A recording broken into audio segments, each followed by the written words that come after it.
delayed by lightning, and unbelievable how much was caught there. That was a big old streak of lightning. And really, that's the key right there when you're talking about going poolside or going on the water. When you hear the thunder, lightning is close enough that you can be struck. It doesn't matter how much rain is falling down. You may not get a lot of rain at all and all that lightning off in the distance. But if you hear the thunder, it's close enough. And that's why you always say when the thunder roars, go indoors. And today's going to be another day to practice those things and to deal with the heat. It's unfortunate, but we have both of those issues now as we've transitioned away from just dealing with extreme heat.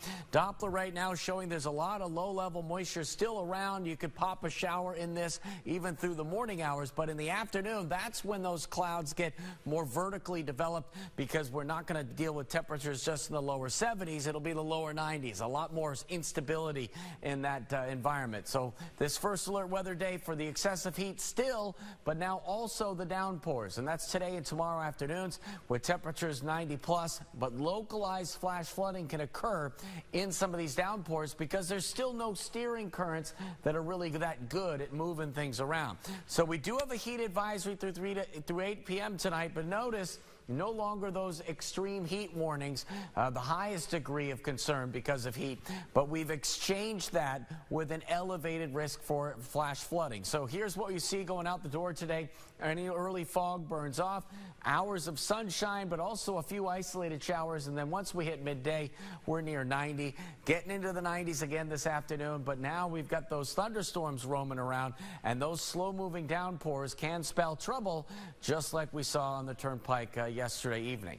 So as far as the clouds are concerned, we have them wandering around. This is all left over from these thunderstorms from yesterday. And this high-pressure zone that used to be very strong. It was completely clear skies and really brought on the heat, but now it has been completely faded, and you can see that there are a lot of clouds wandering in, and when you throw in the heat of the afternoon, that's going to generate those thunderstorms. So while we can get 1 or 2 showers out there this morning, you get to the afternoon, you can see some of us hitting the 90s with sweltering sunshine, but then there goes those storms blossoming up, and we'll be watching for those downpours that can unfortunately affect the outdoor events again.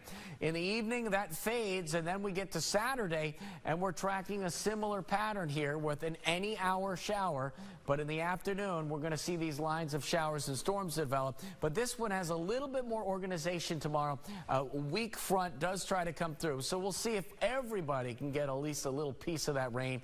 And then when we get to Sunday, we're going to be turning the knobs down both on the heat and the humidity and trying to get to somewhat a more normal weather pattern. But you can see, if you get caught in a storm, you're looking at another 1 or 2 inches of rain, but there's still going to be some threading that needle and not getting a whole lot out of this, and that's where you really swelter.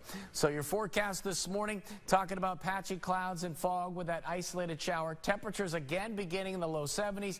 You get into the afternoon, and you're going to be in the low 90s here, and then watch for those downpours showing up because that's where you can get that flash flooding. And then tonight, evening storms fade, still pretty muggy as those clouds linger on, and then the extended forecast calls for those temperatures to be around 90 here for Saturday and Sunday, but we're eventually sliding back down to something that's going to be a more normal occurrence in summertime, a more normal experience for us going into next week. Temperatures in the 80s, and at that point we'll accept a few showers here and there because it's not going to be crazy anymore, and we can get to something that's more normal right as we turn the corner into July. Interesting how we're seeing showers and sun all in the same picture. And the afternoon, that's good rainbow stuff when you look at the ends of the day. Thanks, sir.